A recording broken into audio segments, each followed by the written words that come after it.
And there is the James Scott Memorial Fountain here at Belle Isle. That is made of solid marble, and it is beautiful. Of course, they had to turn the water down because with these 35-mile-an-hour winds, all the people in the suites would be getting a bath right now. But that's not going to happen today. Some of the troops that are here for the honor guard and the opening ceremonies, we'd also like to welcome all of our men and women in uniform stationed around the world. They're watching today's IZOD IndyCar race via the American Forces Network. And as always, ladies and gentlemen, we thank you for your service. As we get ready, there is Tony Kanaan. He is going to be starting 18th today, as he is going to be back in this 25-car field. Ryan Briscoe coming off a 5th-place run at Indianapolis. He's going to be starting in the 7th slot, Scott. You know, it has some work cut out for him if he wants to stay up front because his car has not been that consistent possibly for him, but Team Penske will have a great strategy for him here today. Dario Franchitti, we talked to the Indianapolis 500 winner, and he will start 14th. Still got the side effects of the flu, and you've driven with that kind of illness. What's it take out of you? It's very difficult whenever you have that, and he mentioned before he feels like he's behind the car. You have to be up on the steering wheel around this circuit, especially because it's so difficult, and it's difficult when you are feeling ill. All right, so now it's time to fire engines, and for the first time in 4 years, hear the rumble in the streets of Belle Isle.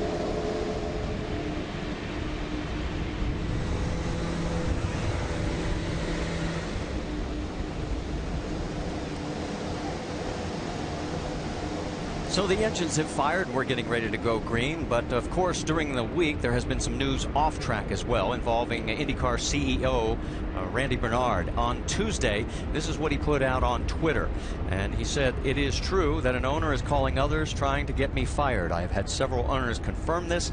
It's disappointing." Now the owners and Randy met yesterday, and today Randy Bernard met with the media.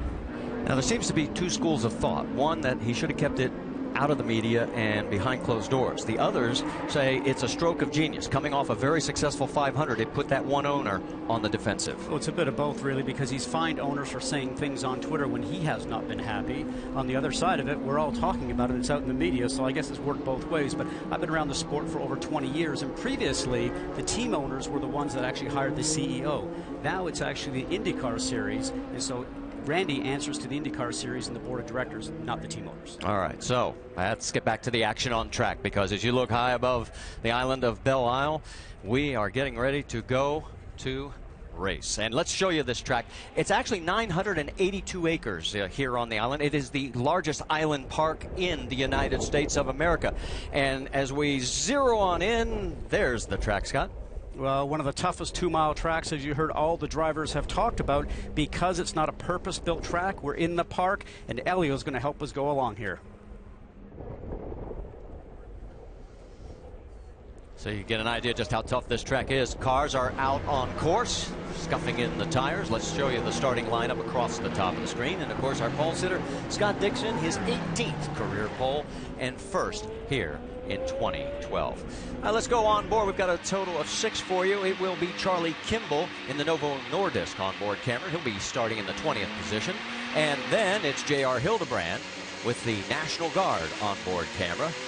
And Dario Franchitti with the Firestone onboard camera.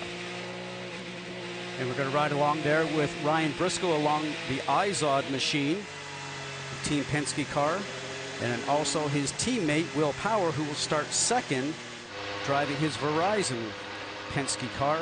Both have a great opportunity to be up front and stand on the podium today. All right, well, let's get the latest from pit lane. Let's go to Jamie Little first. Well, Marty, it has been a roller coaster week for Oriol Servia and the 22 team. After coming off a season-high 4th place at the Indy 500, yesterday morning in practice on cold tires, Oriol lost it all by himself, made heavy contact, as you'll see right here, with the wall. He took total blame for it, and you'll see he spins out, hits the wall. Heavy right front suspension damage as well as right rear suspension damage. The team went to work, got him back out for qualifying, but as a result, he qualified toward the back.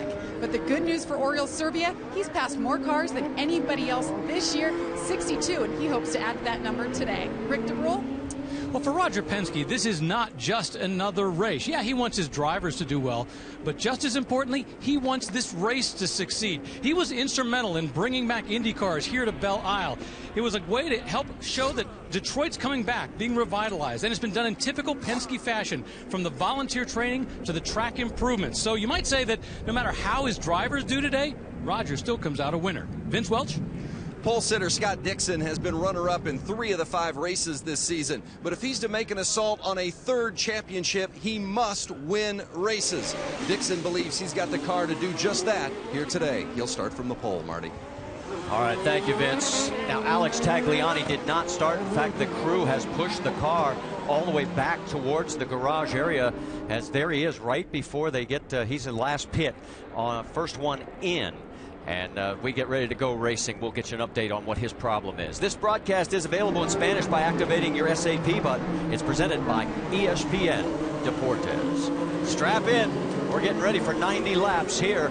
And the pole sitter, Scott Dixon, has chose the inside as they come down through turn 14 here on the front straightaway. Green flag is not out yet. Now it is.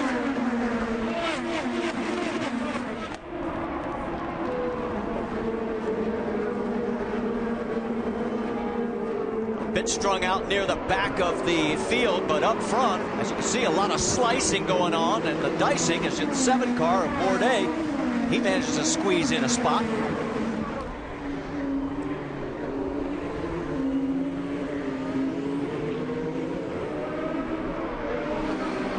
This is now turn 7. Big bump here as they right there as they come off that corner, and it is Dixon up front, then Will Power, then Simon Pagenaud, E.J. Vizo, and Ryan Hunter-Reay. In all that maneuvering going on turns 1 and 2, it looked like Justin Wilson got pushed out and slapped the wall coming out of 2. We'll have to go report on that. Very strong runner here this weekend, excellent road course driver. May have damaged his car. There he is on the right-hand side, I think. As we look at Scott Dixon now, who's just going to try and get into a mode, Marty, of setting down and running some laps, hitting his marks. Maybe trimming back the fuel to try and save a little bit of fuel. He knows he has Will Power behind him and Simon Pagenaud, guys that are very fast on road courses. Let's update you. Alex Tagliani has gotten refired, and he is on the track right now. He is in 25th position, last car, 19 seconds behind the leader. Now, when I spoke to Alex, he had a very strong car, qualified 3rd. Remember, they changed over from the Lotus motor to the Honda. His first road course race with the Honda power plant. He was very excited for the event here today. Justin Wilson is in. What's going on, Jamie? It is a flat right rear, according to the driver. They said, are you sure? Don't pit if you're not sure it's flat. They're taking it off. Now they're checking the suspension, and he's turned the car off. Justin Wilson, what a heartbreaker right now. Looks to be more damaged than they thought. They thought they'd just escape with replacing the right rear. And you see the team going to work on the right-hand side, guys. What a tough break. So you heard the call, a damaged upper wishbone. He qualified 10th. And he was the defending event champion. He won it the last time here back in 2008. That's your leader, Scott Dixon.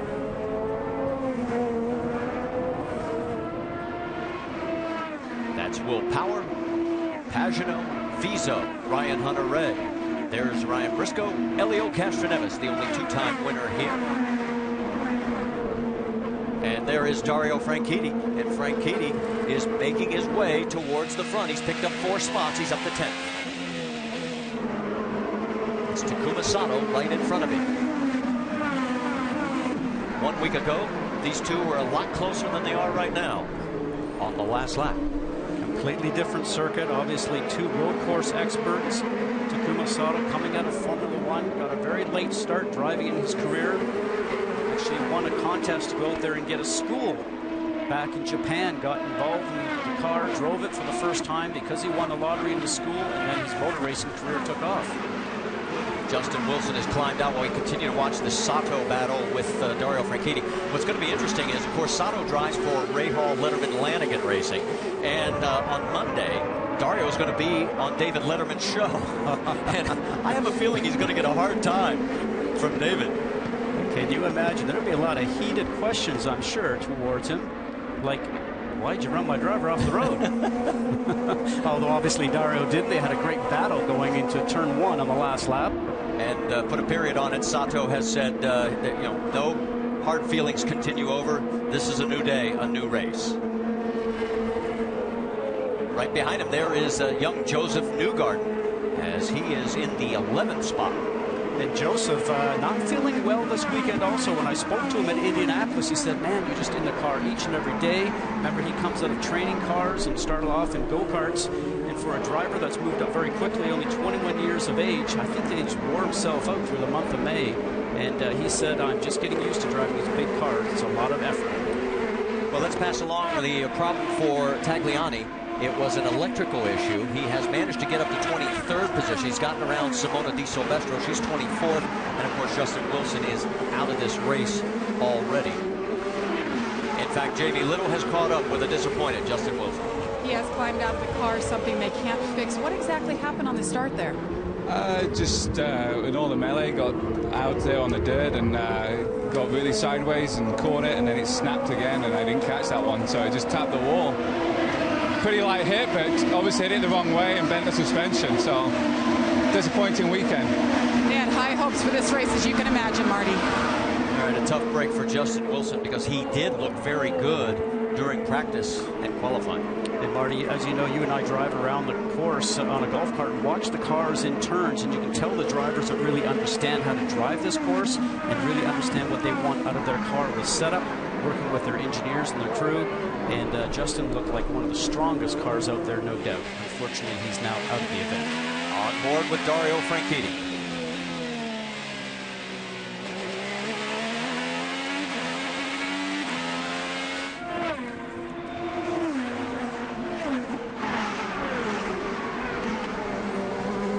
Checking in now with E.J. Vizo, who had a very strong qualifying effort, has led the KV Racing team this weekend.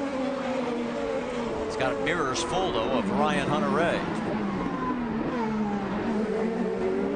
You talk about teammates, Marty. It's interesting to see that Vizo is up front and his teammates, Tony Kanaan and Rubens Barrichello, qualified further back. We've seen that with a lot of teams here this weekend when you end up having guys like Ryan Hunter-Reay for Andretti Autosport qualify up front and his teammates just having difficulty with their cars and qualifying further back in the field. Kanaan's running 16th, Barrichello 21st. You're on board with Ryan Briscoe.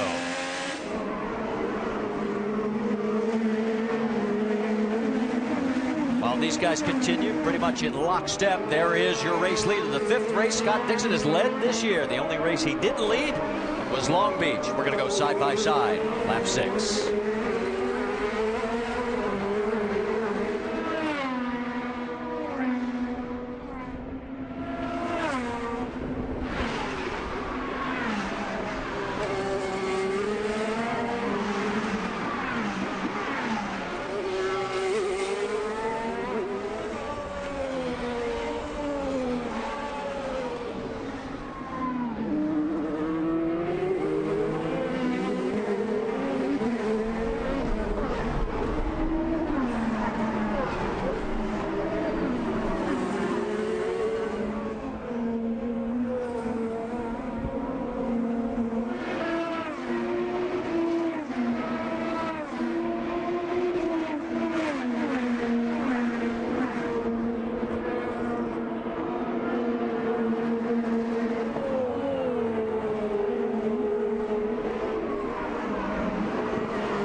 on side by side. E.J. Viso having a little problem coming out of turn 14, and he's got a real problem right now with Ryan Hunter-Reay all over him. They're working the way. That's turn 5 they're in right there. And you heard him say on the radio, really loose. We certainly saw that. And with a driver, when it's loose, you cannot get your foot on the gas coming out of turns as quickly as you'd want. And usually it allows the driver from behind to get a better run out, possibly get a tow going down to the next turn. But he did a good job getting out of that turn there, not to get past. And that last turn number 7, they're going into 8 right now. And turn 14, that's where the biggest bumps are coming off the exit of the corner. And we've seen a lot of spins in that turn 14 area.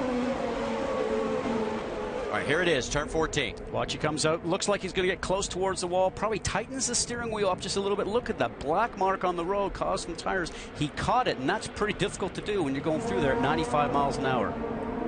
Those two, turns 13 and 14 right there. And you can see that bump. It really destabilizes the car. They are very fast corners. Down the front straightaway.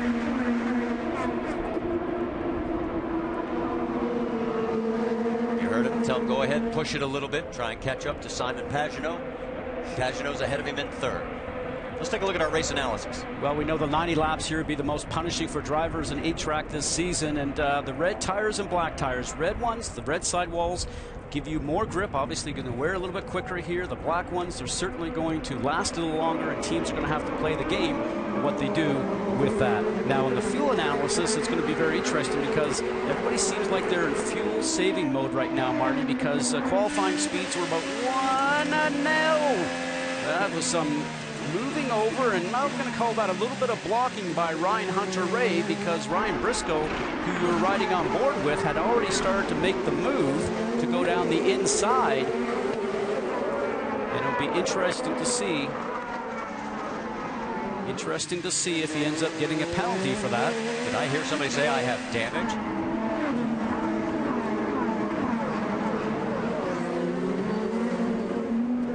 Let's go back and take a look. Now watch Ryan Hunter-Reay in the yellow car starts to move over because he's looked in his mirror and sees Ryan Briscoe aboard the Hitachi machine trying to make a move and set himself up for outbraking the yellow machine of Ryan Hunter-Reay going into the next turn. He moves him straight over. Just some touching going on by the wheels, and I think that the rear bumper section of Ryan Hunter-Reay's car possibly has some damage. Vince Welch, you have more? Well, from Ryan's perspective, they're not indicating he has damage, but they did tell him to turn it up to fuel mixture 1 and try to get past Viso. You showed Viso with that wide near spin, so they wanted to try to take advantage of the fuel mixture to get past Viso. Viso's very loose. If they can get beyond him, they feel like they'll at least avoid his issue, with me at least trying to fend off Ryan Briscoe. Well, you brought up fuel, and it is a big issue here because we're hearing if you're running it full rich, it's about 23 to 25 laps, but it depends on how far you want to lean it down to see if you can make this a 2-stop race. Here is E.J. Viso's radio.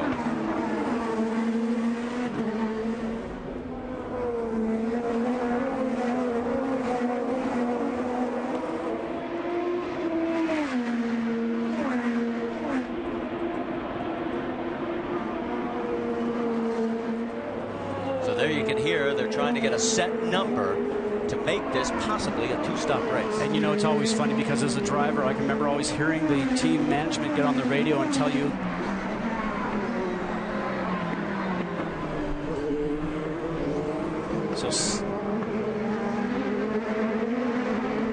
well, we just got word from IndyCar officials. The race director has told the 28 car Ryan Hunter-Reay, you are now warned. Any more moves like he saw earlier, and it will be over. Rick, what's going on with Barrichello? Well, he's got some type of an engine problem. He's been saying that the engine has been running rough. They went to a different fuel mapping. It didn't help.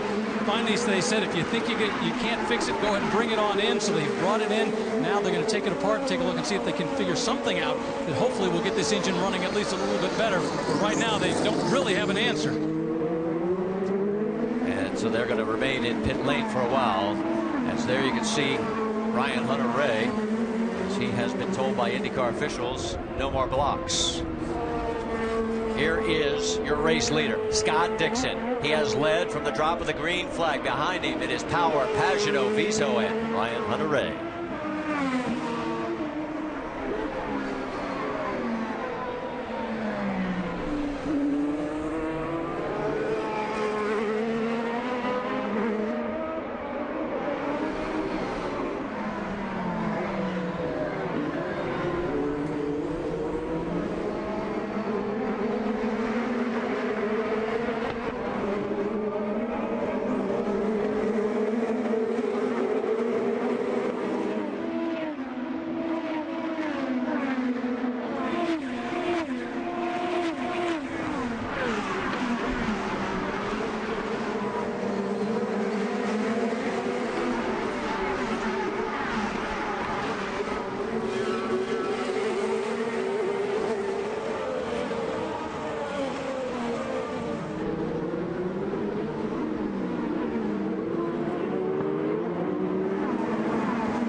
back here at Belle Isle, just outside in Detroit, and you're looking at Tony Kanaan. He has just made his first pit stop. Now remember, he started back in the field. Is this a little strategy here, Rick de Brule? That is exactly what it is. Obviously, they were a ways back. They figured the best thing they could do at this point. They've got Viso running up front. Look at that. He got a little squirrely coming out of there. They got Viso running up front. At this point, it was go off on a different strategy, coming a little early. You never know how the race is going to play out. This has been a good track and a bad track for Tony Kanaan over the years. He's won here, but he's also broken his wrist here and was out for 4 races as a result. So we'll see how the strategy plays out. Back to the leader. There is Scott Dixon. Let's go up to speed with Firestone.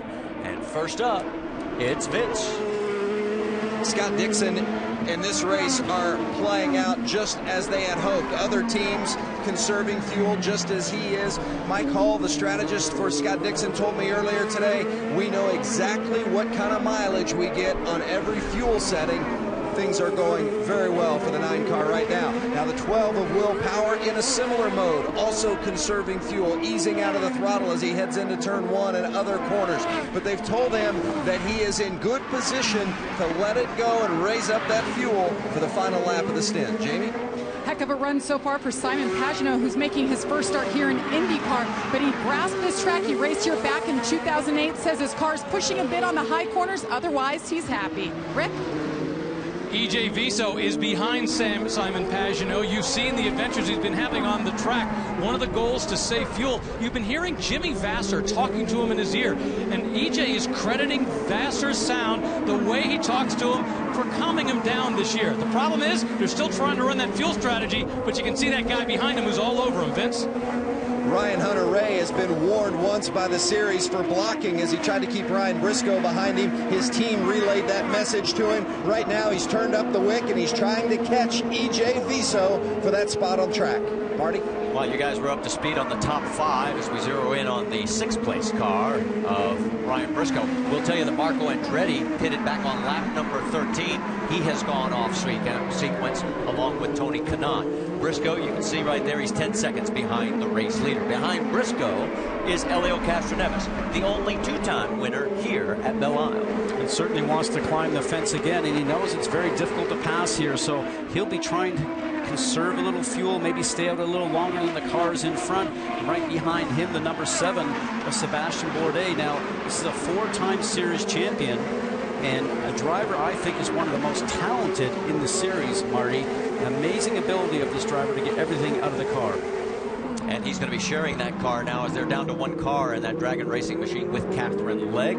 She'll be in on the ovals. He'll do the road courses. Takuma Sato in another blue and white combination. The MyJack number 15. You can see that he is 13 seconds behind the race leader, running in the 9th position. And his nemesis from Indianapolis still in 10th. Oh, and we've got James Jakes has turned 8. That's the end of the long straightaway, and he is in the runoff area there. So a tough break for Jakes. He was running in the 21st position. Now this may be a local yellow only. That means just that turn is going to be under a yellow caution area. Means no passing going into it until you come out of the turn. If they have difficulties getting the car out of the way, then they may go to a full course yellow. As you see Scott Dixon right now coming through that area unaffected because the car is off the escape road. And once he's out of that area, back to green flag. Here's what happens when you don't read the map. Well, we know the map. Unfortunately, they're just a little bit too hard, maybe offline from what I saw. And you can see how bumpy the track is. Once you get on the bumps, you know the tire's going to lock up. You try not to do that. He just simply ran out of road before he get the car turned. Jamie, what are you hearing about James? Well, he had just radioed before he went in the runoff. He said, brake pedal, I lost it. So he's having trouble with his brakes, and that's exactly why he went to the runoff to save the car. And street courses are not one of those places where you don't want to have brakes. Especially in a situation with the walls looming on both sides like you mentioned here. You know, but the walls also are a bit of a benefit. This is what I love. They want you to go fast, Marty, but they want you to save fuel. and for Ryan Hunter-Reay, he hears that right now, and he goes, okay, all right, that's fine. And then you try a little harder, and you're trying to conserve fuel. It just doesn't go hand in hand. James Jakes has made it back to pit lane. And And let's get an update on E.J. Viso. How about it, Rick DeBrule? Well, just a moment ago, Jimmy Vasser came on the radio and told E.J. Viso, let's go for it for a few laps. Turn it loose, see what you've got. So at this point, where he's been kind of hanging back and had Ryan Hunter-Reay on the backside of him, now they're going to see just how fast he can go. Up until now, it was pure fuel strategy. Now it's going to see what kind of speed he's got. Well, this group has dropped 8 seconds behind third place Simon Pagenaud. Well, and maybe trying to conserve a little bit more fuel than the group that's in front, but it was interesting to see Viso accelerated away down the straightaway, and you can see it happening again here, but Ryan Hunter-Reay closes up under braking. Now, for a driver that gets to pull away in the straight, you have to keep that distance getting through the turn, and Viso seems to get gobbled up right now under braking.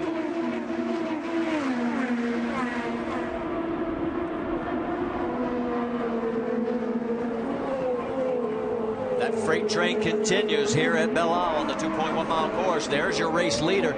Dixon leads by 1.7 seconds over Will Power. Simon Pagenaud is another 4 seconds back as we're in the city of Detroit. It's Motor City, USA, and we're racing on the streets.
Let's check the motorsports calendar because the NHRA Super Nationals, the finals, the Toyota finals today at 4:30 Eastern over on ESPN2.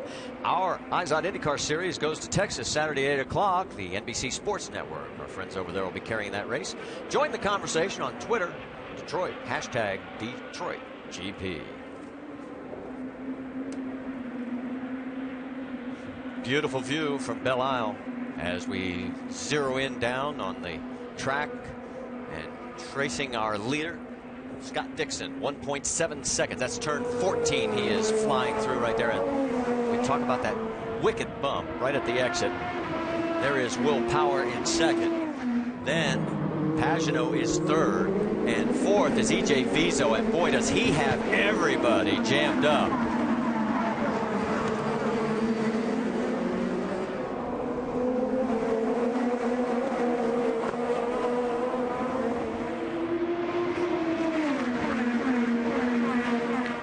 You saw that it was Ryan Hunter-Reay trying to go underneath Viso, but he did not get it done by the time they reached turn one. And on the radio to E.J. Viso was Jimmy Vasser. a past driver and team owner for Viso, and he knows what he sees behind him. He tells him to get a little bit more of a gap, because if we pit underneath green, he knows that all those cars coming behind him have a possibility to maybe leapfrog forward during a pit stop. So you'll lose track position.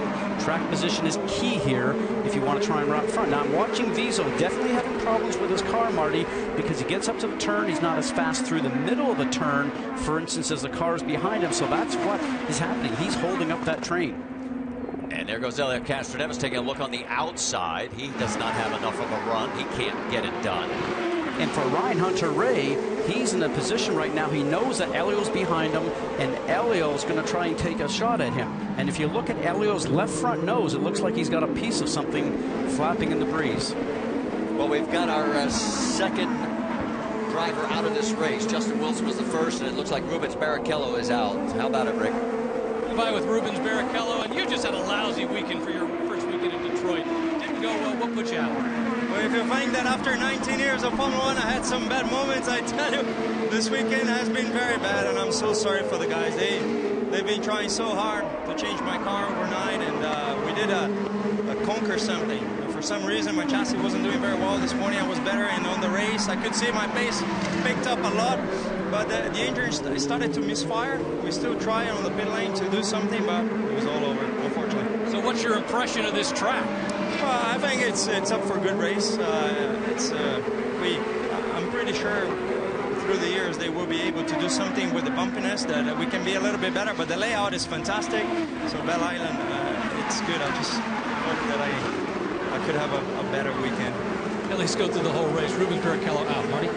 And while you were finishing up, we were watching some possible passing action going on between the two blue and white cars. And that was Sato. And there you see Bourdais right behind him. They got close, but couldn't get it done.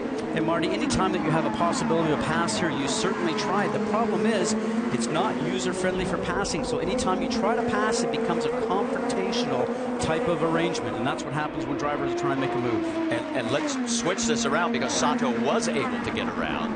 My two blue and white cars are getting me confused there. But yes, Sato did get the top, and he's now in pit lane. So, Jamie? And you see Sato there made his stop, says the car is good. They're very happy being that this is his first time here. He wasn't real comfortable in practice. Good stop. So he goes back out on track. This is on lap number 23. So that was what we originally heard if you were running full Rich, that it would be somewhere between 23 and 25. But this train has been going a lot slower than the guys up front. Well, in that lap 23 or 25, it becomes a two-stop race plus a splash at the end. And right now, some maneuvering going on by Bourdais.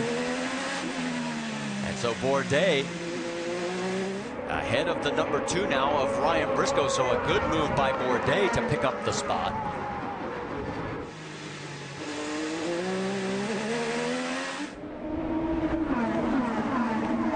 And here comes Briscoe right back. And you heard he has no more power. Now they do have options on the steering wheel. Oh, and a move by Franchitti. And it clipped his left front wing. So Franchitti trying to go around the slowing Bourdais. He has now been passed by several cars as they are losing more power. And there you can see the damage. Now what we'll end up doing, see the wing is broken there. He will radio in and tell him if the car's ill handling. They're coming up to a pit stop here shortly, and we're going to watch a replay to see the maneuver. When a car comes out of the turn in front of you, expect it to come out at a certain pace. And when there's an engine problem and the driver in front of you is off of pace, you sometimes ill-time your move. And that's exactly what happened with Franchitti and his target machine. You can see that just a small amount of mistiming because he wasn't expecting Bourdais to be coming out slow. He wanted to make the move. Here we go. We're riding on board right now. He just nudged his left front wing to the right rear of Sebastian Bourdais. He has the momentum. He'll continue on through. But as I was mentioning, he will tell them in the pit lane whether or not his car is now ill handling. Coming up to some fuel stops here, Marty, they may change that front wing. And with that rear wheel assembly area in the back, that kept that wing from cutting the tire on Bourdais' car. Meanwhile, EJ Viso continues to hold up everybody behind him. James Jakes coming back out. Let's listen on Dario Franchitti's radio.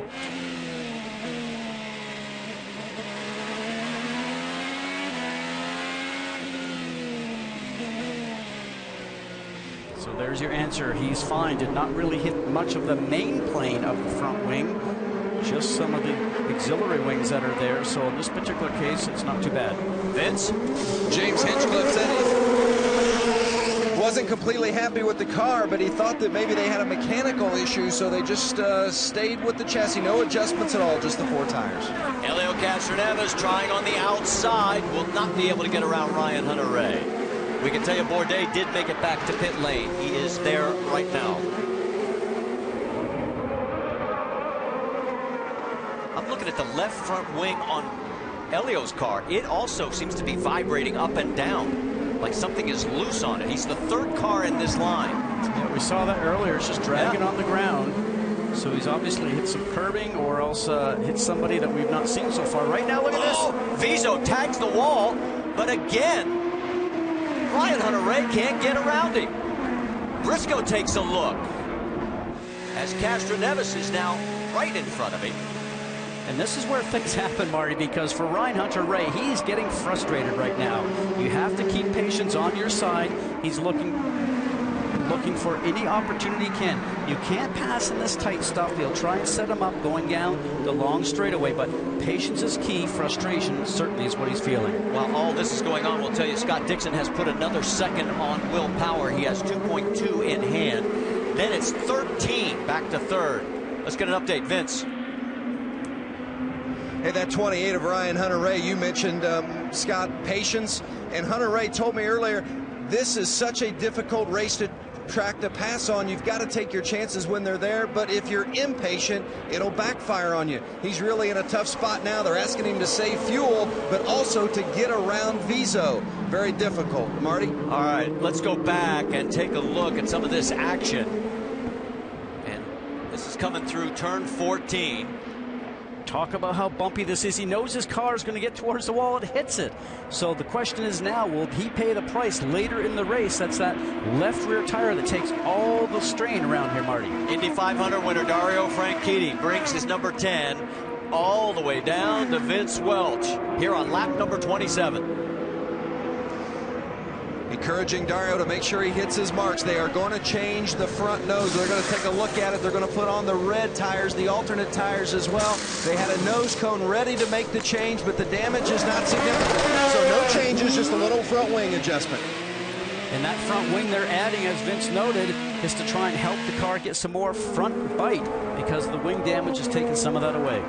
Now, the first car there is Ed Carpenter. He is running in 21st position right now and is about to go a lap down because that is race leader Scott Dixon right behind him. It is allowing Will Power to catch up, though. Power has cut the 2.2 second margin to 1.8. And for Dixon, he's got to do this perfectly. He can't put himself at risk. Ed Carpenter certainly will know via the radio that the leader is behind him, but he also has to make sure that he doesn't find himself putting himself at risk on the marbles and into the gray area and putting himself in the wall. Yesterday, Dario Franchitti was not happy with Ed during qualifying. Here he goes. He's going to go around him. Ed gives way.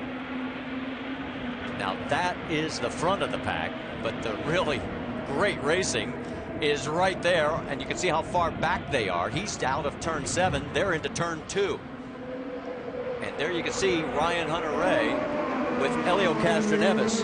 And EJ Viso, we can tell you, has pitted along with Newgarden, Conway. And there is EJ. Rick? EJ Viso brought it in. They made a slight tire pressure adjustment, and that was it. Now, originally, they thought they were going to go 25 laps. They ended up going 27 laps. The problem is that's not enough for them to go on that alternate fuel strategy and only make 2 stops. Yeah, 28 laps. Now, remember, if you can make it to 30, you can turn this into a 2-stop race. Well, you know, it's still a long ways to go, Marty. We end up having a yellow scenario somewhere around here, and if that's the case, that's the few extra laps that all these teams will be looking for. The top 9 cars have not stopped yet. It's Dixon, Power, Pagenaud, Hunter-Reay, and Castroneves, your top 5. Graham Rahal who had to start 17th. He qualified 7th, but he had a 10-position penalty based on that engine problem he had back at Indianapolis. He had to serve it here. So he actually started this race back at 17th. He now finds himself 6th. Ryan Briscoe 7th. Oriol Servia up to 8th. And J.R. Hildebrand is 9th. Those guys have not pitted yet. And just then, here comes J.R. Hildebrand down pit lane. Jamie? And J.R. Hildebrand is in. You see him working on the right side there. He was excited for today. They were very optimistic about the race car. Taking a little bit longer. Pretty good stop. J.R. Hildebrand is gone. 29 laps. That's what we're working on right now. And remember, we had 2 pace laps before we went green. So far, these guys are getting excellent fuel mileage. Ryan Hunter-Reay starting to open up some distance now that he finally has E.J. Vizo out from in front of him. That group was going a little slower. We saw Dario duck in the pits a little earlier than this group. Great strategy from the fact that he knows that he was being held up, goes in, gets some service, gets back out on the racetrack, finds an open spot, and probably can run a faster race pace. We'll see how this all shifts out by the time everybody is pitted. Simon Pagenaud has made his way into pit lane. Jamie Little. And he said the car was going away. It's the worst it had been all day. Started out pretty good. He was happy overall. 4 tires. They filled it up with Sunoco fuel. Working lap number 30. We also have Graham Rahal making his way down pit lane. So Kimball is also in. Rick DeBrule. Well, Graham Rahal has a car that he really likes. He was the fastest in the morning warm-up. Been happy with the car. The problem is they had a 10-position penalty that moved them back into the pack, so they weren't able to be up front where they qualified. As a result, he's having to work his way through the field, but nice clean stop, and he's out with Sunoco fuel.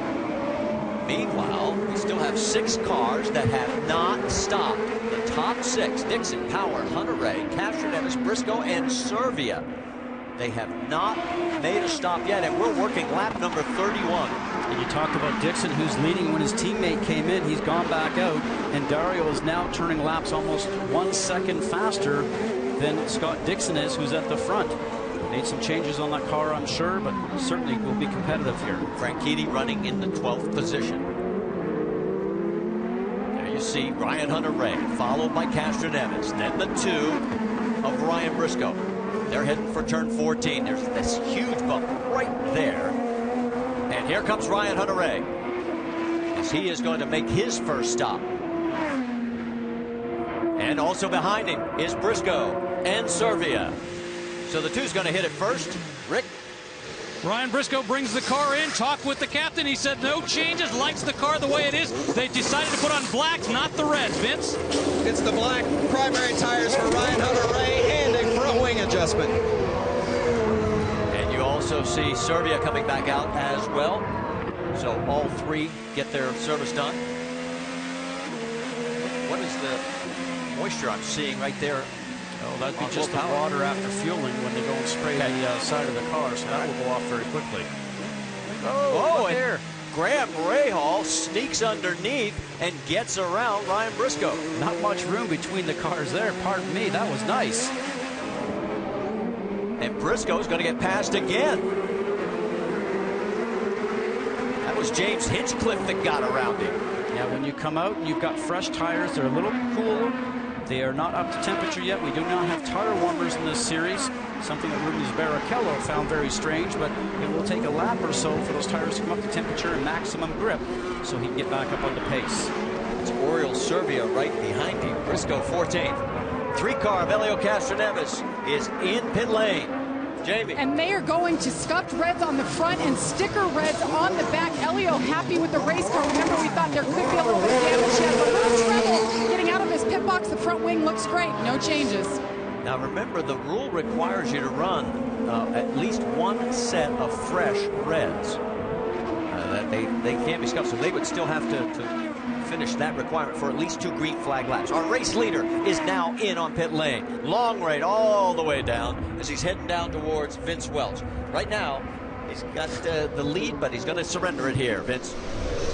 Going to fill it full of Sunoco fuel. They're going from the softer alternate tires to the harder compound primary tires. No other changes for the man who was the runner-up at the Indy 500. Will Power is also in. Power getting the black primary tires on as well. They're taking off the softer alternates. No chassis change at all for the 12 of Will Power. He and Dixon have been running 1-2 all day long.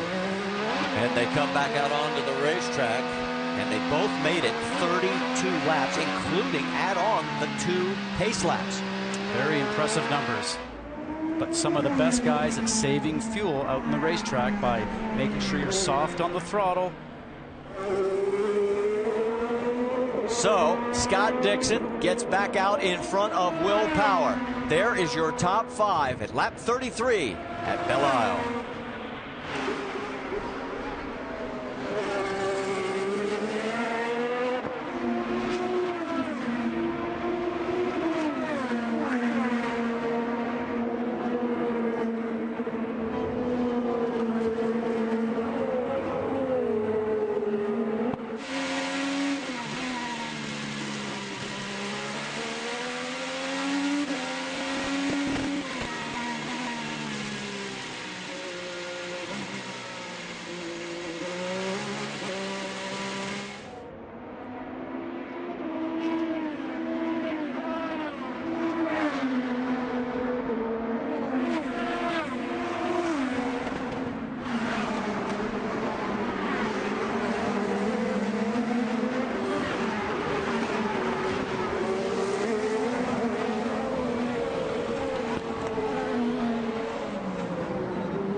Here at the Izod IndyCar Series at Belle Isle, presented by ShopAutoWeek.com. Good action as you see right there with Ryan Hunter-Reay, Graham Rahal, and James Hinchcliffe in the screen.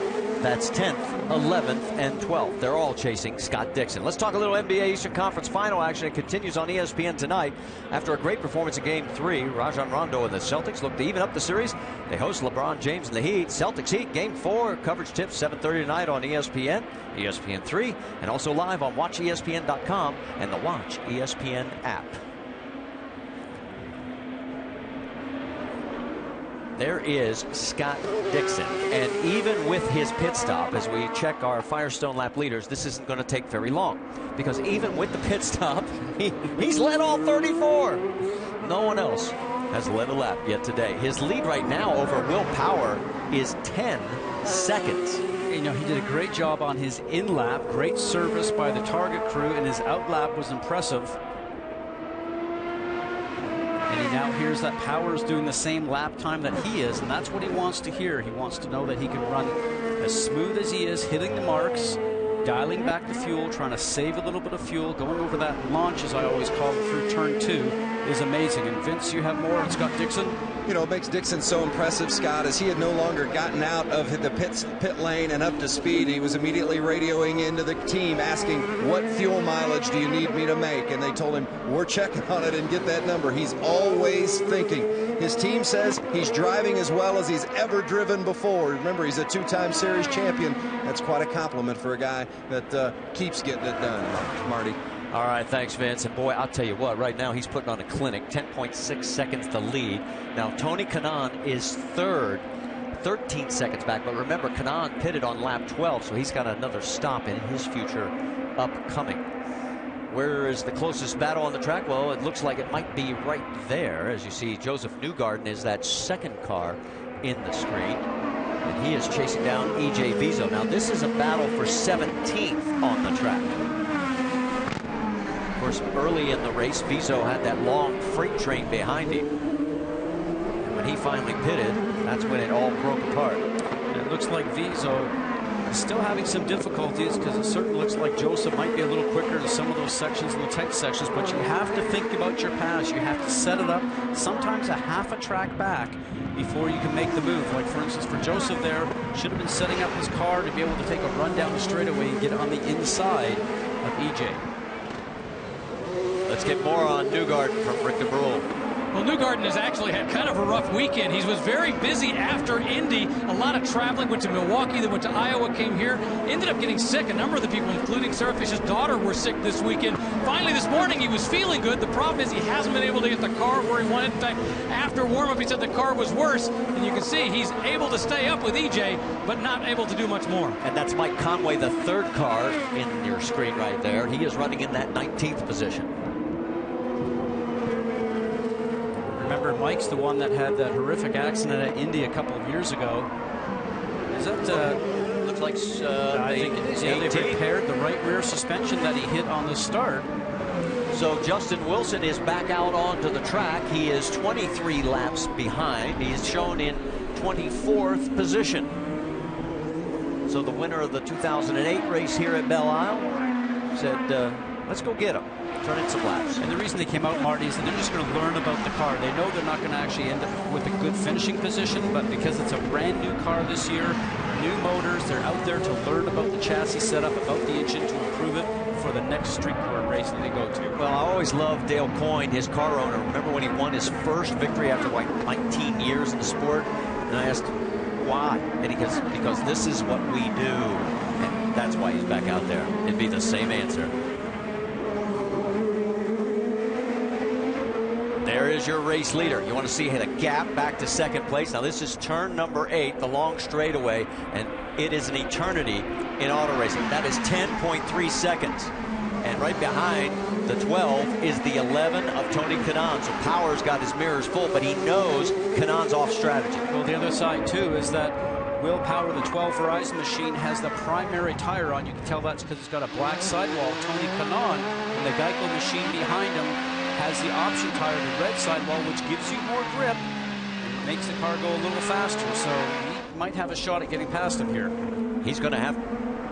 Yep, he's coming. I knew he was going to have to pit soon, and it is now. So Tony Kanaan peels off here on lap number 39. He got 27 laps, Rick DeBrule.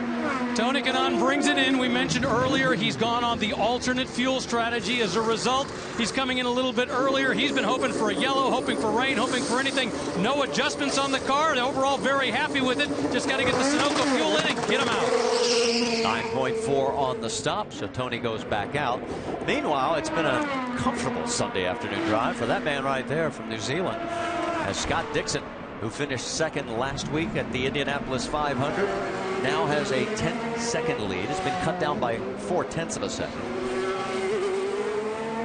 Pagenaud is now third. He is 13 seconds back.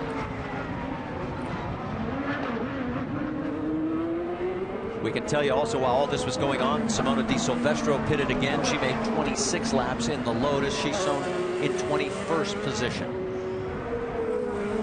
Whoa, no trouble for James Hinchcliffe as he is into the tires, and that is in turn number 6. And we may have our first caution, and it is. The caution is out. Full course caution here at Belle Isle as we are working lap number 40. Oh, and Takuma Sato is in the wall as well. Vince, what do you have? You know, it's interesting. James Hinchcliffe had radioed in just prior to the accident that there was some debris on the track and that maybe he had hit it but wasn't sure if he had done damage to the car. Moments later, that was the end result, Marty. Well, and James Hinchcliffe was the only driver coming into this race that had completed every single lap this year. That string is now over. Let's go back and show you what happened. Oh, it just doesn't look like it's turning, Marty. Well, it looked like the left front was up in the air. See if we can see a different angle here. This is Takuma Sato in turn 12. Oh, he hit the curb. Can't do that. So Sato almost at the same time in a different part of the track. Also safety crew on hand. Visor up. Hinchcliffe is out of his car. So we had reports earlier that part of the track was coming up over there in that complex, and when I said it didn't turn, I'm only assuming that that stuff there got into the steering somehow, some way, and that's why he could not turn. And there is another piece right there in turn number 13. It makes me wonder if Sato might have got some of that in his steering mechanism, and maybe that's what caused him to also go into the wall, Marty. There's another section of this material. It's just not staying down.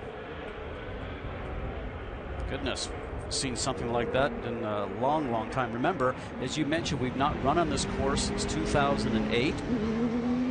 It's not some city streets that are driven on each and every day. They've done a terrific job here refurbishing the Belle Isle circuit. Well, race control is going to have to make some decisions here on what they're going to have to do. I mean, they've got some definite holes, and that's literally what sent Hinchcliffe's left front tire up into the air. And at first I thought it might have been a flat right rear, but as we can see, it's the piece of track that he ran over that literally launched him into the barrier. Well, it's interesting because I'm sure the drivers were seeing this, and they had to have been radioing back to their pit box telling their management that the track is coming apart, which in turn would go back to race control.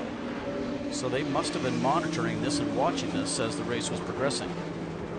So you can see some of the spots right there that where it's come up there in turn number 10. There's turn 11. Here is 12. You know, going back to the Sato crash, he actually hit that inside curb. I'm not so sure. I don't see any of that black asphalt there. But, you know, maybe something was in the steering for him not to be able to turn the car correctly leading into the turn and popping him up and over. We don't know. But, you know, it's interesting because these cars create thousands of pounds of downforce, Marty. So when they go around, they're actually like a big vacuum cleaner. So if there's some problems with the track, it will just over time create a problem that grows and starts to suck up the material that we saw. Well, pits are open and several are going to come take advantage of it. As it is Marco Andretti. He had cycled his way up to fourth. It's been a very dismal weekend for Marco and Alex Tagliani. Jamie? And Alex Tagliani, after having an electrical issue where he couldn't start his car at the start of the race, fought his way back up to sixth. They're changing tires. You see they put the reds on there, Rick.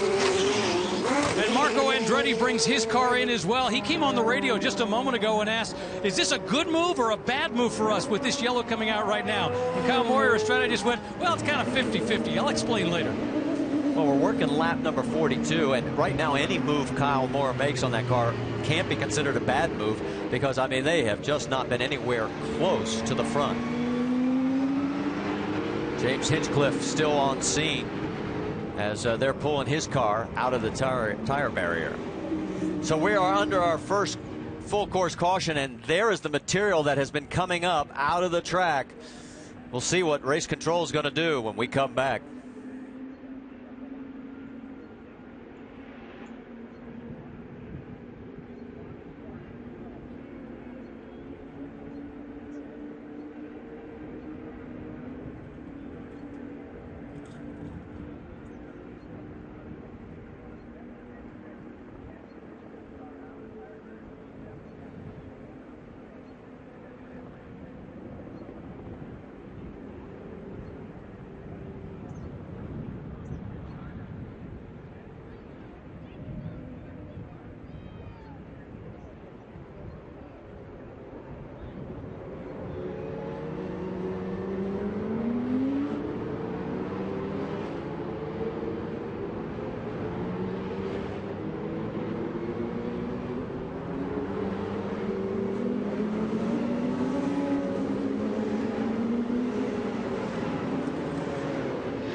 under our first caution, and that big lead that Scott Dixon had built up has evaporated as we look down on this 2.1-mile circuit on a very blustery day here in Detroit. How about Sunday Night Baseball on ESPN2? We've got a resurgent Carlos Beltran and the Cardinals facing David Wright and the Mets. That's at 8 o'clock. Then Monday night at 7 Eastern, Andre Ethier and the NL West leading Dodgers travel cross-country to the city of brotherly love to get booed by the Phillies fans. Jimmy Rollins and team going to take them on. Both games are available on ESPN3 and also live on WatchESPN.com and the Watch ESPN app. All right. We are under this caution, and as we've got a lot of questions as far as the track coming up, which why don't we get you caught up? First real chance, as we have completed 42 of 90 laps. So here's the Mother's Race rundown. And early on, it was trouble for Alex Tagliani as he wasn't able to get fired at the beginning of the race. And also, Justin Wilson ended up tagging the wall and bending the upper A arm, and you can see that. And then Dario Franchitti, as he was moving up, and there is where Justin Wilson actually hit the wall. You can see it there on the onboard camera shot. Then Dario had his own problems. His wing gets clipped as he comes underneath Bourdais. And then Ryan Hunter-Reay was warned for blocking on Ryan Briscoe. And we haven't had any incidents of that since. And then we had a lot of pack racing simply because E.J. Visa was so hard to get around until he finally slid up against the wall in turn 14. He ended up making his pit stop, and everybody got sorted out and started to haul the mail, so to speak. And then, as a result of the track coming up in turn 6, that was James Hinchcliffe as he goes into the barrier at the same time as Takuma Sato went into the wall over on turn number 12. So we're still waiting the word from race control, because you can see that is right on the race line. And as a driver, what do you think? Well, as a driver, you shouldn't have to drive around anything that's on the race circuit, but drivers will be cautious if we do go back to green to make sure they don't put their tire over that gap that we have in the road, certainly because it could cut the tire. It'll be interesting to see what the decision is by race control here. The truth is, if we get to lap 46 and complete it, this race would be official. We're still under the caution. We're still waiting for word from IndyCar officials as to what they're going to do as far as any possible track repair. There's James Hinchcliffe. We'll talk to him when we come back after this word from your ABC stations.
Back here at Belle Isle, we are going to be coming up on a red flag situation, and there it is.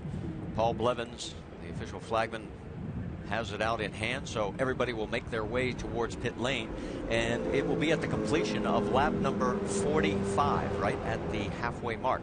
Now, the reason, if you're just joining us, is because watch what happens here with James Hinchcliffe. You see part of the track is up there already. He hits it, and his left front literally gets launched, and into the tire barrier he goes. Now, here is another turn, and it coming up as well. And a lot of this is in the Fountain Complex area, concrete, and they put in some pavement there to try and make it as a patch. But as we mentioned before, with these cars creating so much downforce, that suction underneath the cars, over time, it's probably just loosened that and started to tear that up. And there is the Fountain section that we're talking about. And let's catch up with James Hinchcliffe. Vince? So we saw the end result, but take us through what's going through your mind as you see the debris on the track. Well, I mean, I don't know what they're going to do. I've never seen anything quite like this, you know, and it's we saw it starting to come up early. They had the debris flags down in turn 5 and turn 9. These giant pieces of this tar have been ripped up. But I guess there was nothing they could do about it, so they just let us keep running. And it was like playing Russian roulette, and I just pulled the bullet. You know, I came through turn 6, and a new chunk ripped up, and it had a big chunk of concrete attached to the bottom of it, flipped under the front of the car, lifted the front wheels off the ground, and that was it. And they've been ripping out this tar now under caution. But when I came in the safety car, I got to tell you, I mean, the holes in the racetrack are enormous. I don't know. I don't know what they're going to do. How deep are those ruts when they pull that rubber out? How deep do those ruts seem to you? They're about 2 inches deep and probably 6 inches wide. You know, they're proper channels now that are just in the racetrack, and they're obviously enough on the racing line. I mean, the lap before the accident, I'd actually hit a piece that Graham Rahal had kicked up and hit me in the front wing in turn 9, and you drive around turn 9 all around the outside. You know, it's a mess, and I feel bad for the GoDaddy guys, you know, because we got ourselves back up in the top 10. You know, we were working that 3-stop strategy, and it just sucks to be, you know, we pulled the short straw today. You know, I mean, obviously they got a situation here, but it sucks that it took us out of the race to really realize there was a problem, and bad luck, man. James Hinchcliffe is out. Jamie Little's with another driver who met the same fate. Takuma Sato worked his way up to 6, had a good day going, Takuma, and I know that was the same time as James Hinchcliffe, but what happened on your end? It was difficult to explain, but it was such a high curve at the turn 11, turn 12, that I clipped the curve, and it was such a kickback, and I slipped from the grip, and I just couldn't get it back. So it's a really shame, you know, the way we finished. I mean, it was a difficult day. The car balance wasn't the way we wanted, but it's a tough day.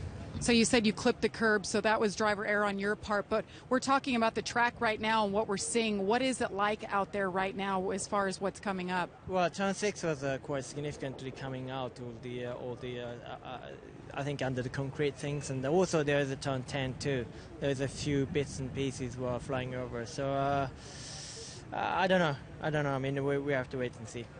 Another tough break for Takuma Sato, who, of course, everybody was talking about that last lap pass and crash at the Indy 500. Marty? All right, thank you, Jamie. And we're still waiting to hear more from IndyCar officials. There is our race leader. He has led all 45 laps, be it Scott Dixon. And right now, we'll just sort of go side by side and try and get some more information for you as to what we're going to do about this situation on the track. And you can see some of the crews out there inspecting.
Tonight, TV's biggest reality show returns. Every week, see the entire journey of one person over 1 year for one incredible transformation. Extreme Makeover Weight Loss Edition. It premieres tonight, 9 Eastern, 8 Central on ABC. Speaking of makeovers, we've got our own going right now here at Belle Isle. Let's talk to the man responsible. How about it, Rick DeBrule? Well, standing by with Bo Barfield, who is the race director for IndyCar, and let's talk about the status of the track. How bad is it, and more importantly, can you get it back together? It's not good at this point. Can we get it back together? We're getting an evaluation right now and should have an answer pretty quickly. I mean, we saw some delamination early on that was really some tar strips that looked kind of ugly, but they were soft enough that I was happy to just leave them out of the way and let the guys keep racing. But we started getting some big chunks out, which left some big holes in the track, which we definitely had to go down for and see what we can do to fix it up. Now, obviously, there's been a lot of running this weekend. Is this just blind, dumb luck, bad luck that now is when it finally comes up, or was it one of those things you knew there was going to be a lifespan on it? I think it's kind of all of the above. That kind of material that they were using certainly has a lifespan there, and since we haven't run here in so long, I think it just kind of lost its grip and started coming undone. Since we basically rained out Friday, that didn't give us the opportunity to get as much fast, hard running on the track to reveal the problem that obviously exists. How long do you go before you make a decision as to whether to keep racing or to call it quits? I mean, it kind of depends on a lot of things, but I'd like to try to get a decision and see how much progress we can make in the next 20 or 30 minutes and have a final decision by then, but we'll see how it plays out. Bo Barfield got some very serious decisions to make about the running of this race.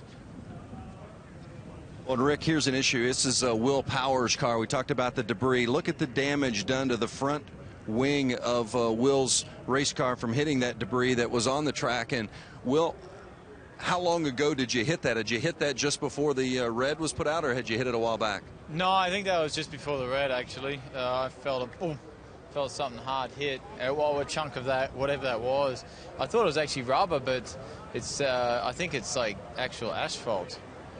Under the conditions that you saw out there prior to stopping, do you believe that we could continue racing today? Well, I didn't. I thought it was. If it was just rubber, yeah, I didn't think it was a problem. But from what I was told, those guys that crashed was because they hit a chunk of that stuff. So I don't know what they've got to do, but if they can get it fixed, I'd love to go racing. It's Will Power, Marty. And Will, being in second place, obviously definitely wants to go back to racing. Of course, the man who put this whole race together, he is very passionate about rebuilding Detroit and bringing it back from the economic downturn that it went through over the past few years. That is Roger Penske. Jamie Little is with him. And this is his home city as well. We want to see it succeed. Roger, what are you hearing right now as far as the track is concerned? Only thing I can do is what I can see on the TV monitor. Obviously, we had some of the spots come up, and obviously from a safety standpoint, we want to take a good look at it. The officials will make a call here. We've had a great weekend. I hate to see this stop in the middle, but, we've seen it at other tracks. I think we've got some potential material we could put in there. It'll take a little time to set it up, but I'm sure that Bob Harrington, who's probably the best guy in the business this year, will see what he says. Now, you have 3 drivers out on the track. Did you guys hear anything about any problems with the asphalt coming up during practice this morning in the warm-up? No, there was nothing during practice. I think it's because of the cars have got such suction from the underwings that they pull some of this up. But I guess what we have to do is just see what we can do to fix the couple of turns where we got a problem. There's an opportunity to put some plastic or some type of material in there that could cover up pretty quickly, but we'll have to see. How heartbreaking to see this happen when we had a good race going, right? Well, I think this is what happens in racing. There's always something. You saw what happened at Daytona. I guess it happens here, too. We didn't have a fire, but, overall, I think it's been a great weekend. I want to thank the media and thank you guys, obviously, and the drivers, the fans here in Detroit, and everyone around the world that supported us. This is a great weekend for us. It's a bump in the road, but we'll be fine. Literally a couple bumps in the road, Marty. Everybody's hoping we get this thing back to racing. All right, thank you very much. As you can see, that was Helio Castroneves getting a little potassium, and now there's Bo Barfield talking to the drivers. And obviously he has got a very difficult job at hand right now, halfway through this scheduled 90-lap race at Belle Isle.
Back here at Belle Isle Park, as the racetrack, as you can see right there, has been coming up, and it has put us under a red flag condition right at the halfway mark, and this was the last straw as James Hinchcliffe hit a piece of it, launching his front left wheel up into the air. He couldn't steer, and he ends up in the barrier, and you can see the frustration on his face, and you can see how easily it is now coming out as the safety crew has pulled it, and this is what they have to deal with. And the question is, and we're hearing from IndyCar officials, they're going to try and patch it. They're saying a minimum of 30 minutes. You think that might be a bit optimistic? Well, we've got quite a few places. It's not just small holes or areas, Marty. We have 10, 20-foot sections, and they're going to have to repair that because, as Roger mentioned and we mentioned earlier in the show, these cars are like big vacuum cleaners because of the downforce. It'll just make the problem worse if we continue in the present form. Will Power, Justin Wilson sharing a few thoughts. Let's share a few thoughts with the man who's led every single lap of this race today. There he is, Scott Dixon. How about it, Vinny? Well, it's been a dominating show from Scott, and unfortunately now we're standing on pit lane. First of all, how about the track itself? How many different parts and places on the track did you see an issue? There's quite a few, you know, and I was hoping for was to get our pit stop out of the way, because the last thing we wanted was the people that pitted early to get a yellow and jump us. You know, I feel so bad for everybody that organised the event. You know, it's just something that you don't expect. It's something that never happens, and it's pulled up, you know, probably 5, 6, 7, bit in 8, some on the fountain, and then also on 13. So there's quite a few spots where it's definitely quite bad. But I don't know what their plan is to fix it or how they're going to fix it. I hope they do, so we can put on a show for everybody. But I feel bad. You know, happy for Team Target. They've done a hell of a job. The car's fantastic, and you know, Honda and their fuel mileage and the power has been great too. Yeah, how about addressing the car? You've been putting on quite a show yourself. I know you were trying to make a fuel mileage number early, but then when you put the power down, you guys looked extremely strong. Yeah, it's nice to run and have something in the bag, and that's kind of how it's been, you know, today at least. You know, Will was pretty strong and kind of was yo-yoing behind us with speed, and we weren't really sure what he was up to with fuel and things like that, but we just kept our pace, maintained it, and then when we got a bit of traffic, we stood on it and opened up the gap. So I don't know, you know, I'm excited for the team because the car's so great, and obviously all the TCGR or CGR guys have moved up a chunk. Dario is sitting in 7th, so that's fantastic as well. So fingers crossed it's a good day for Team Target. That's Scott Dixon. Marty? All right, as you're looking at Scott, we might as well tell you the only Firestone lap leader all day is Scott Dixon, as he has led all 45 laps. How about the man who went off strategy, pitted early, Tony Kanaan, finds himself in 4th place right now, Rick DeBrule? Yeah, but unfortunately had an up-close and personal interaction with the track. Explain what happened out there. The concrete decided to hit me, and I was behind. I don't remember who. I think it was Servia and Kimbo, and all of a sudden a big chunk of something, which I didn't know what it was at the time, hit my mirror, hit my head, and flew over the car, and it broke the mirror. And then next lap, I went by the same place, and I saw this big hole in the asphalt. So it's a shame. I mean, Roger put a great show. The fans are great. Everybody's here. But I'm a little concerned. It's not just one corner. It's 7 corners around the racetrack. But Roger and these guys, I mean, he's out there himself looking at it right now. So he will try to fix it, and we put the rest of the show on for the fans. Now let's talk about the strategy that you had just employed, because, you know, you hadn't qualified that well. You were towards the back of the pack. You went off strategy. Explain what happened. Well, we went off strategy right away to try to do something different. It's a difficult track to pass, and we definitely got lucky when we pitted and the yellow just came out. Now we're in the same strategy as everybody else, so sitting in 4th place. So you know, it was a shame because I think we had a better car in qualifying. We just made a mistake, like I told you before, and you know, I had a top 10 car. So now we're exactly where we want to be, and you know, hopefully we go race and you know, try to get to the podium. And the good news is the cement only broke the mirror. All right, thank you, Rick. Let's talk a little bit about Wipeout, and we're not talking about on the track. It's a show, and it's going to return for the summer. All new episodes begin with a battle between hotties and nerds. Oh, this should be good. Thursday, June 28th at 9 Eastern, 8 Central on ABC. From what we can tell, everybody has been able to refire engines. Now, we are being told there will be corner workers in 6, 7, and down in the fountain section to show the drivers on the first lap. They'll actually be out there to show them where the patches are. so that they get a good idea of which side they want to run on. Then we'll have another full caution lap without any of that, and then we'll go green. Vince, you're with Chip Ganassi? I am with Chip Ganassi. Chip, have you been definitively told how many laps we're going to run here? Yeah, they said we're going to go 60 laps, I guess. So 60 lap will be the checkered flag. Are you comfortable with everything? Are you comfortable with everything that has happened leading up to this restart? Well, I'm worried about the race right now, Vince, and getting to 60 laps, you know. Thanks, Chip. Marty? Waiting for Graham Rahal, and his car has stalled, so they quickly try and get him out, and they hook up the starter.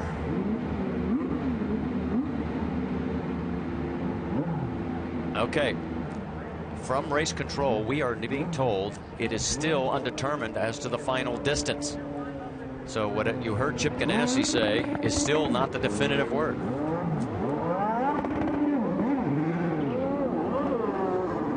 Graham Rahal still has an issue. And we have just been given the definitive word. They are going to stick with the 60 laps. And quite honestly, I think that's really a good decision. I think it's a great call right now for Graham Rahal's team. They're asking for a different steering wheel. Electronic problem.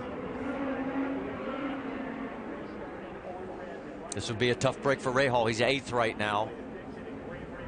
They've got the backup on the wheel. That's about, what, $35,000 worth of equipment. In this scenario now, obviously the car is not starting. In hopes of the new steering wheel, maybe there was the problem with, you see it actually shuts off automatically. So all right, now there is Ryan Briscoe. We heard him discussing the tire situation earlier, to say the least.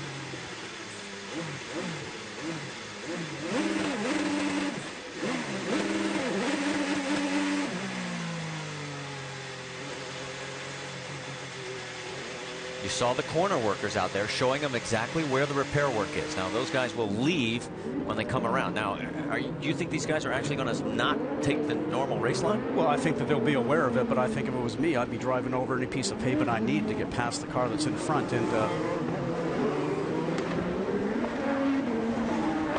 so you're hearing Roger right there saying that don't worry about fuel. Remember, everybody expected one more stop, Marty, so it's not wrong having the black tires on, because the red wall, the alternate tires have more grip. They thought they had one more stop, and that's when they would put those alternate tires on for the race to the end. Unfortunately, the end is coming up now. And you can see with where everybody is when they stopped last, there should be enough fuel for everyone in that top 5 group to go the distance. Now remember, it's Dixon, Power, Pagenaud, and Kanaan on the blacks. Then it's Castroneves, Franchitti in 6th. They are on the red, softer alternates. Hunter Ray is on the blacks. Rahal is on the reds, but you can see he's got bigger issues than worrying about tire compound. Briscoe is on the blacks. Servia, 10th place right now. He is on the reds. And Justin Wilson, and look at the rain. All of a sudden, here comes rain into the equation. Well, if we do go to rain tires, Firestone brought out their new rain tire. It's now an intermediate tire. As you can see, everybody's starting to put the Brawleys up to get themselves out of the rain a little bit. And let's give a tip of the hat to the fans that have stayed through this 2 hours now plus. And there are the rain tires getting ready in Helio Castroneves' pit. Vince? Right now down here in the Ganassi pit, and they are working feverishly to get these rain tires ready. Remember, they can run in the rain on the road and street courses, and you can see the biggest difference is the grooves on the tires as compared to the slicks. If they have to get out in the rain and run in the wet track, they'll put on these grooved wet tires, Marty. Oh, anything else to make this interesting. We are a half lap to green. You can see the patchwork that is done in the fountain section there. There is turn number 12. That's where Sato clipped the curb. And they're calling for him to pair up. Double file restart. And we've got a light rain falling, and everybody's on slicks. Hang on. This could get hang on. Turn 1, tires not really had the gel coat off them because they're all new. Drivers want to get to the front and win. 2 of your most road course specialist guys at the front. Oh, and boy, Dixon really snookered Will Power, and Pagenaud took advantage and got underneath him. Little contact with Helio Castroneves a little farther back there. Power, he is in third right now. There you see Castroneves, Tony Kanaan right behind him. Oriol Servia doing some nice passing. Marty, this is so difficult right now because the track is just a little bit moist, not enough for rain tires, very slippery. These guys are earning every dollar that they get right now. And Dario Franchitti made some, and there goes Helio around. And he has taken the front nose section off, so the rain has made the track slick enough. And there goes another car, Ed Carpenter around. This at the exit of turn number 6. Yeah, well, here we go. We got lots of guys spinning around simply because the track is so wet right now. Remember, the guys have the option of putting on the new tires. A lot of them did. That gel coat that's on the top of those tires doesn't get scrubbed off from that lap or two that they had when the track is moist. Very difficult right now. No full course caution at this point. That's why you see these guys still racing. And now the full course caution comes out.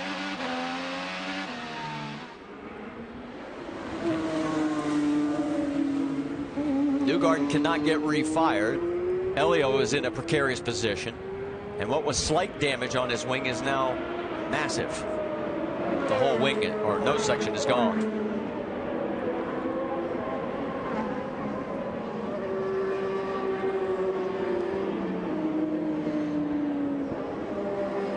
So you heard the pits were open, but drivers did not come in because track position is paramount here. If it was really raining, they certainly would have come in and put the rain tires on. You can see Helio, the back end, comes around just as he's coming out of the turn, slips around very quickly. Now, if it was dry, Marty, he probably would have been able to control that, but the thing would just snap around because of lack of adhesion with this wet surface. And then here is what happened just at turn 7. Another view. There's Helio. And then watch at the end there is Ed Carpenter. I don't know why Ed did that. That was, he had clear track ahead of him. Briscoe is in to change tires, and he is going to the Reds. Of course, he was involved in the incident in turn 7, so he had lost a lot of track position. Rick? Yeah, when he was bringing it in, he said something's broke, and you can see on the very right rear they're working both on the suspension. They've also got a piece of the diffuser that's apparently broken off. So they've sitting there trying to get back out, trying to get it as much as they can to get whatever position they can. He just came on the radio a moment ago and said, I can't believe they've done this to us. Very frustrated for that one moment they were going to go out there, and you can see them working on the suspension here at the very rear, trying to do what they can to get them back out. Well, and Rick, it looks like at least here on the front straightaway, the rain has stopped. Is that the case down there where you are in the pit lane? On pit lane, I'm not feeling any rain at this moment. It was starting to come down. I won't say heavy, but big drops. But then just a few moments ago, it stopped. So just enough to make turn 6 and 7 like a skating rink. But elsewhere on the track, not nearly as bad. But it's the same for everybody, Marty. A lot of guys got through there without a problem. Obviously, some people had problems, and it looks like Ryan Briscoe got taken up in that. But interesting to note, with the damage they have in the car, Penske is ready with A-arms that are going to be bolted on there. They do this all the time. They have A-arms that are preset, ready to be bolted on, so the suspension has the same measurements on it. They'll have that changed very quickly, and then Ryan Briscoe will be back out. Our camera operator at turn 13. Our camera operator down at turn 13 informed us it never rained at his location. Now there is Helio trying to make his way back to the pit. Jamie, what are you hearing? Well, Helio Castroneves' team, they're on the radio talking to him. They said, bring it in. We're going to try to fix it. And he's able to drive it back. So they're hopeful they'll just take off that front wing and replace it. Meanwhile, the guy who hit him, Ed Carpenter, said the car feels okay. They said, if you think it's all right, stay out. There's 10 laps to go. Well, Castroneves is now 17th, 1 lap down. And Ed Carpenter shown in 13th, still on the lead lap. In fact, the top 16 are still on the lead lap. Still under this caution, it is Dixon. Pagenaud now in second. Will Power third. And from the air, you could see on the initial restart, it was Dixon gave it a little squirt, then slowed down. Will Power slowed down, and then Dixon hit the throttle, and boy, Power got snookered. And that's because exactly what the leader does all the time. Gas it, slow it down, then gas it again, because it throws the guy off behind you, and it certainly did that to Will Power. After Power, it is Franchitti who has jumped up to the 4th position now. Servia rounds out the top 5. Then it's Kanaan, Hunter-Reay, Kimball, Vizo, and Conway. That is your top 10. And Helio Castroneves back out on the track. He'll be 1 lap down. Now, Dixon's very cagey, as we saw in that restart, Marty, as you talked about him accelerating, slowing down, accelerating again. Another guy was Simon Pagenaud, a road course specialist. I'm going to be watching him on the restart. Let's go on board and show you Will Power's view on the restart. Remember, it's supposed to be side by side. Dixon's not left him any space. That's when he accelerated and stopped. And who came along behind him? And Power's going, I can't believe I fell for that. And now from high above, this is the view we first saw. And heading down into turn 1. Look at Dario Franchitti on the outside there. That's how he got up from 6th to 4th.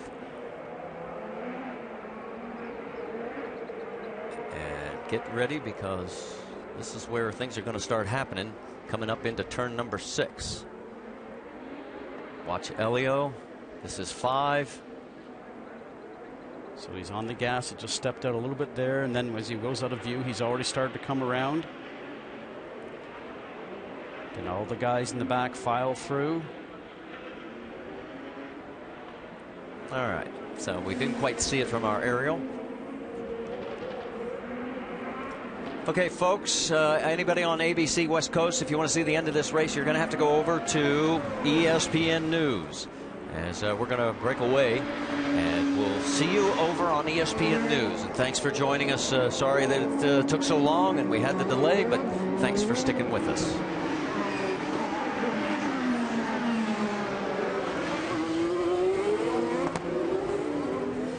And we welcome the West Coast viewers from ABC. They've joined us here on ESPN News. We have 10 laps to go right now. Scott Dixon is still your race leader.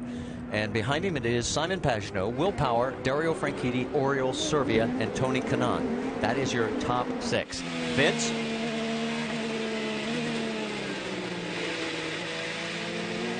Marty, if there's one advantage maybe for the 4th and 5th place cars of Dario Franchitti and Oriol Servia, they're the only 2 on the softer compound red tires as we go back to green.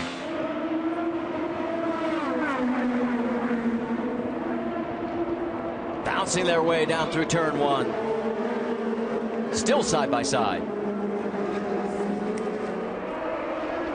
Dixon in front, and look at Dario Franchitti has shot up to 2nd. From 6th to 2nd through the 2 restarts. Pagenaud is 3rd. Will Power is 4th. Servia is 5th. Could we have another Ganassi 1-2 finish? They did it last week with Franchitti in front of Dixon. Whoa, look out. Vizo has turned it around. Turn 5 for the 5 car. So, and he stalled the car right in the middle of the track. If they do not get him moved before the cars start to come around, I think we might be seeing another full course yellow, Marty, which leads to another restart. Well, more excitement. Safety crew has not even gone out. They're still racing. That is turn 12. Nothing has changed up front. Same top 5. And now the full course yellow is out.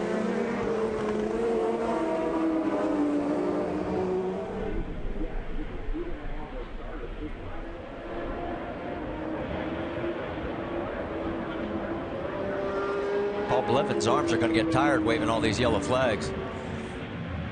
Here we go again. Vizo, oh, he got punted. Yeah, Marco was trying for the inside. EJ goes to go towards the center of the turn, towards the apex. He just gets spun around. Right at the exit of 4, the entrance of 5. That everybody else made it through there, Marty, is amazing. Yeah.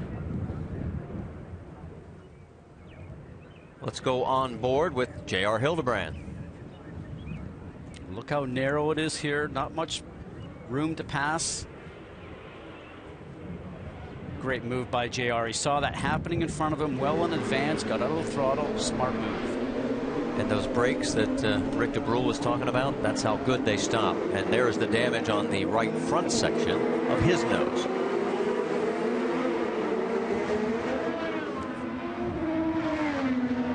And Andretti right now shown in 9th. mind that we have another yellow.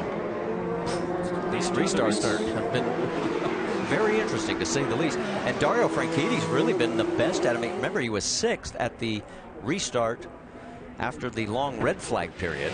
And now he picked up 2 spots the first time. Now he's into 2nd. You're on board with him right there. He'll line up right alongside his teammate. And this could get very interesting heading to turn 1. Oh, not only the front row with the 2 teammates, but also Pagenaud and Power, who are behind them, are going to try and make up time. You know, you've had a couple of restarts now, and you know that you've got snookered them both, and it's time for these guys to light the wick well before in advance of the green flag. Trying to keep heat into the tires. 7 laps to go.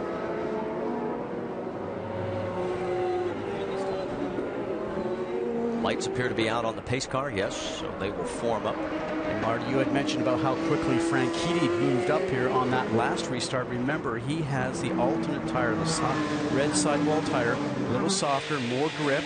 And for Dixon, he's on the primary tire. So will this be an advantage to Franchitti on the start? All right, let's talk about the Firestone track conditions, because there has been a big change in the temperatures, to say the least. Look at the start and where we are currently. And this might play into favor to the alternate tire, because you can see we used to be at 94 degrees. Track temperatures now down to 82. So those primary tire, being the black sidewall, is a little tougher, a little harder tire. And that red sidewall tire, the alternate as we call it, it's a little softer, should give you a little bit more grip, especially when it starts to get cooler here. So the advantage might be to Franchitti. We're going to find out, because they're making their way down through turn 8 now. And they'll start to form up when they get past turn 12. Besides Franchitti, 5th place Oriol Servia has the alternate reds. Kimball in 8th place also has the alternate reds. Everybody else in the top 9 is on the blacks.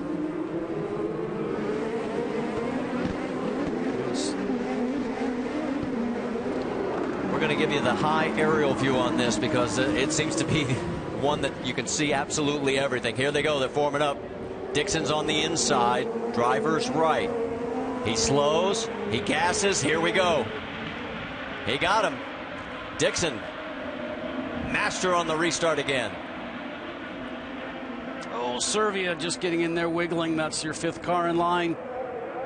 He managed to get the spot back. He lost it momentarily. Right now, it's Pagenaud in 3rd. Then Will Power in 4th. And there's Servia 5th. Tony Kanaan 6th. And everybody else coming through. 6 laps to go here at Belle Isle.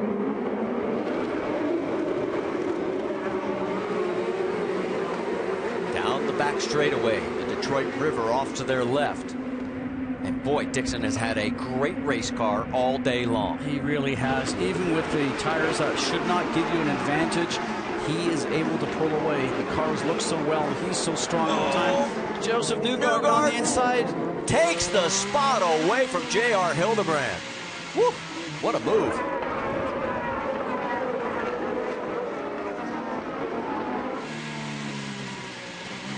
On board with J.R. Newgarden's pulling away from him. Oh, he had the back end of that car hung out when he was coming through the turn. Impressive run by that 21-year-old rookie. 5 laps to go this time by.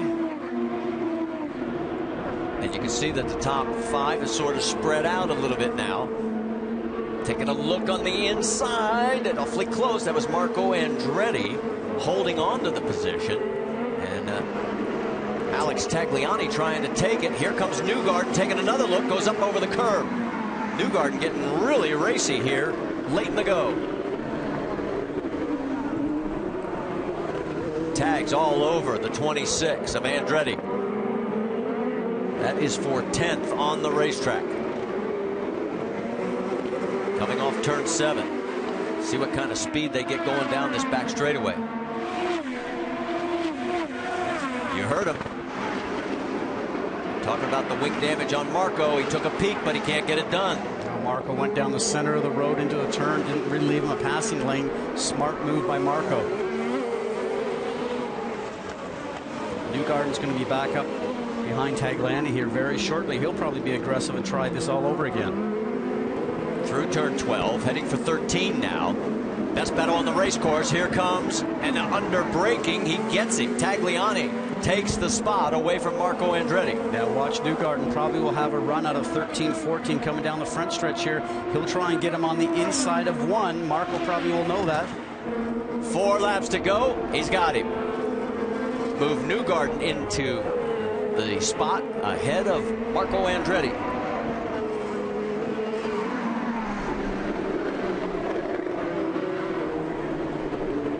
5th, 6th, 7th on your screen right now. You've got Kanaan. There is he.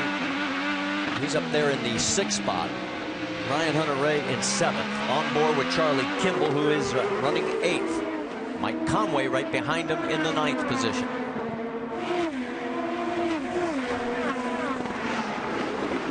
These guys are running laps right now pretty quickly. I'm sure their heart rate's going really hard because there's no conserving here. You're just flat on the gas as quick as you can go.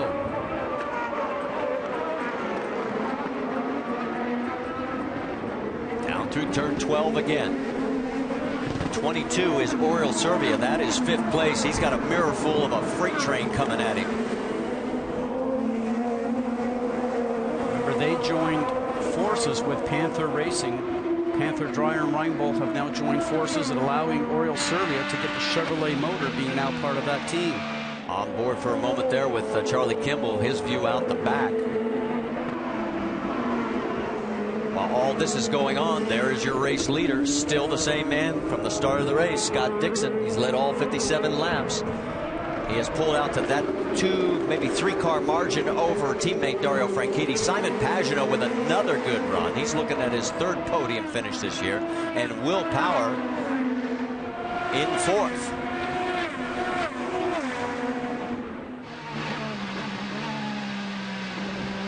And with Will Power going back to 4th, remember when we had that red flag, he was in 2nd.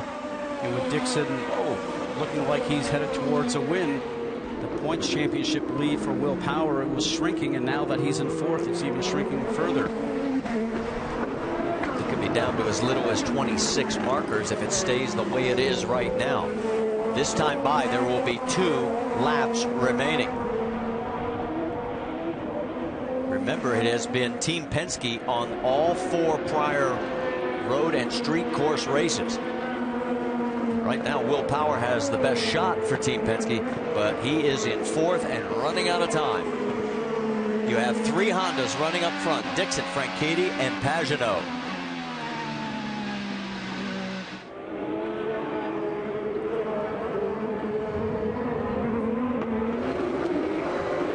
They make their way through turn number 7. It has been a very long day for everyone. We had the 2-hour plus red flag situation when sections of the track came up. And it has been a Scott Dixon day from start to finish. And remember, Dario Franchitti started this race 14th on the grid, and he finds himself running 2nd. He will be very pleased with this run no matter how it ends up. If you'd have told him at the beginning of the race you'll finish 2nd after starting 14th, I think he'd have taken it. Well, he's done a magnificent job, especially in these last restarts that we've had, and that's been a bonus to him because he's been able to move up in each one of those restarts because he was prepared for the green flag, where the other drivers maybe were just a little bit asleep at the switch. The white flag lap. It's going to be a wire-to-wire victory with a slight 2-hour delay in between for that man in the number 9, unless something unforeseen happens. Dixon skating towards a victory here in 2012 at the return to Belle Isle. We talked about a 2-hour delay.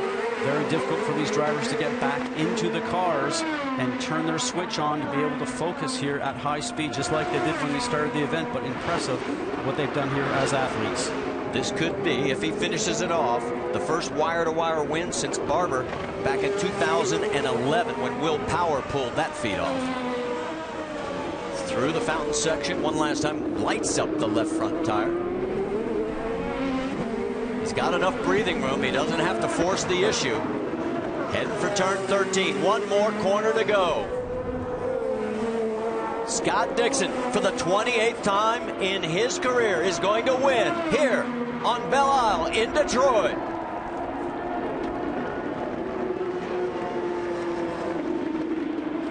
More action behind us. Here we go through with the 22 of Servias. He comes across in 5th. Kanaan, Hunter-Reay, Kimball, Conway. That is through 9th, 10th place with Tagliani.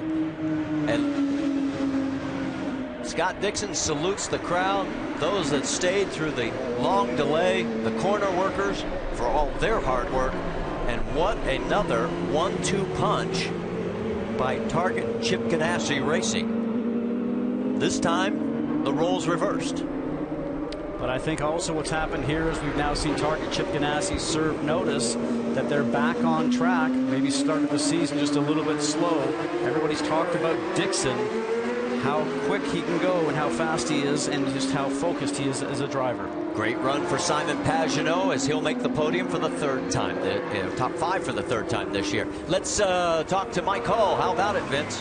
Well, the Dario Franchitti crew coming down to shake the hands of their teammates on the Scott Dixon team. And Mike, 3 runner-up finishes this season, a near flawless performance last week at Indianapolis, but still weren't able to get the victory. What kind of shot in the arm is it for your team to get the win today? Well, it's what we get paid to do, first of all. It's great to win with Scott. We go back a long way together, and it's fun to win. And we've been really good since the beginning of the year, and it showed today. You know, it showed at Indy. It showed at the first part of the season. He does a heck of a job when he drives the race car, the Target car. You guys did a great job again today. Sterling performance from the number 9 team, Marty. It certainly was. And you know, it's the first time in history Chip Ganassi's cars have got back-to-back 1-2 finishes here at Belle Isle and a week ago at Indianapolis. And how about a little salute? That is Dario pulling up alongside saying, today, you're the man. And the car owner is with Vince. I'm sorry, he's with Rick. Chip, this is the first time I understand your cars have had back-to-back 1-2 finishes. Congratulations. Well, you know, it seems to be something when we have a problem with pavement, we do well. And with Jamie McMurray in Daytona and now here in Detroit with Dixon and Franchitti 1-2 is just fabulous. You had a flawless run from Dixon, but what about that Franchitti run at the end? How about that on those restarts? He was unbelievable. I mean, I couldn't believe it myself. I thought, oh my God, are we in 2nd place? I said after the last restart. Yeah, because it's a different paint job I'm not used to looking at. Once again, Chip Ganassi, very proud of his boys. And the points championship is going to now narrow. Dixon is now 2nd, 26 markers behind. Castroneves will be 55 behind in 3rd. Dario Franchitti moves into a 4th place tie with James Hinchcliffe. They're 56 markers back.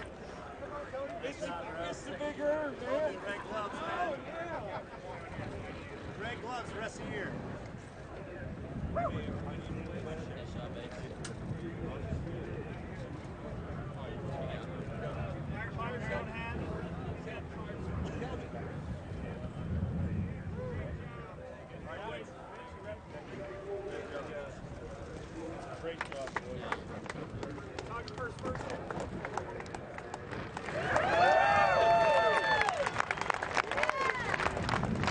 Well, it's been a long wait for Scott Dixon, as we mentioned, 3 times runner-up this season. I know last week was a heartbreaker for you at Indianapolis, but you had to work overtime to get this one today. How good does it feel to win one here? Oh, it feels great. You know, I think we got the short end of the stick last time we were here in 2008, and you know, I was just thinking the whole day today that we were going to have some more issues with the delay and things like that. And in the back of my mind, I was kind of hoping that they were going to call it.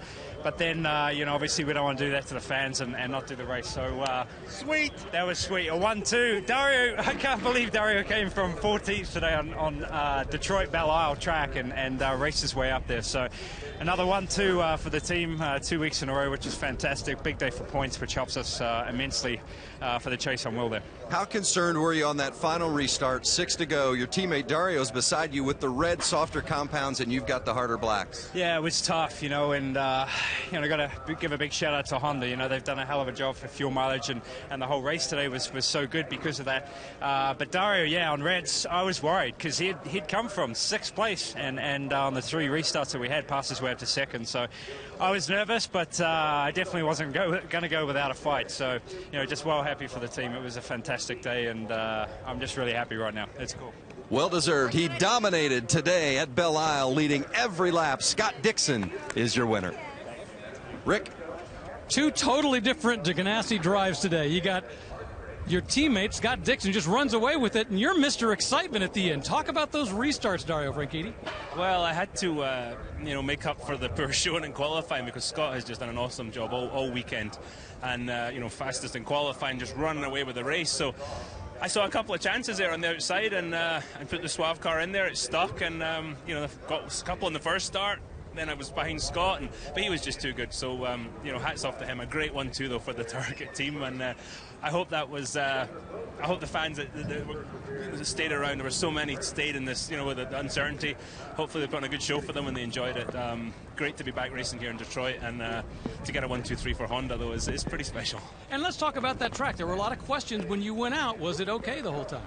Well, I figured it would last 15 laps. It's going to need some big work for next year, but the amount of work that Roger Penske, Bud Denker, and his whole organization has put into bringing this place back, in Belle Isle, you've got to take their hats off to them, and they're just going to continue to work at it. And as I said, we need to be back here in Detroit. It's the Motor City. It's and we love racing here, and it put on a good show today, and so I'm very happy for the whole Target team. Yeah, Dario, a very big part of that show towards the end. 2nd place. Jamie?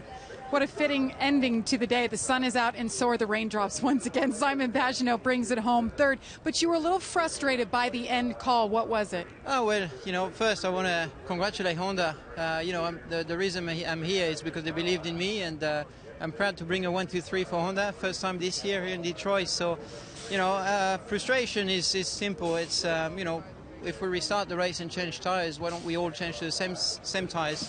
Dario had an easy time restarting on the reds compared to us, but he did a tremendous job. I can't really complain, and it's raining like crazy now, so I enjoyed it. It was a good race. The team did a fantastic job, so can't be more happy. Great job by Simon Pagenaud, who brings it home 3rd, his 2nd podium of the year, and it is pouring now, Marty. Go get under cover, Jamie. All right. And Will Power, who finished 4th, and boy, am I glad we stopped when we did. Will Power now, as we mentioned, 26 markers ahead as he finishes 4th today. And as you look down through the points, let's also point out Oriol Servia, who comes home 5th. That's 2 top 5s in a row. 4th at Indy, 5th today. And there you see Oriol in the 10th position. Final thoughts there, Scott Goodyear? Well, we've got a great run to the championship going now. Obviously, the 2 main teams in here with Penske and also Target Chip Ganassi, and I think we're going to see this throughout the whole year. And obviously, Will Power, he was not the guy I thought he would be on the final couple of restarts, so I guess they might go back and do some homework. Our next Eyes On IndyCar Series race on ABC will be Saturday, June 16th. Will come your way from the Milwaukee Mile at 1 o'clock Eastern. We hope to see you then. Thank you so much for hanging with us. It was a long day, but boy, we really appreciate it. We know you're the solid fan behind this sport. Thanks for sticking with us. For our entire ESPN on ABC crew, I'm Marty Reed. Till we meet again in Milwaukee.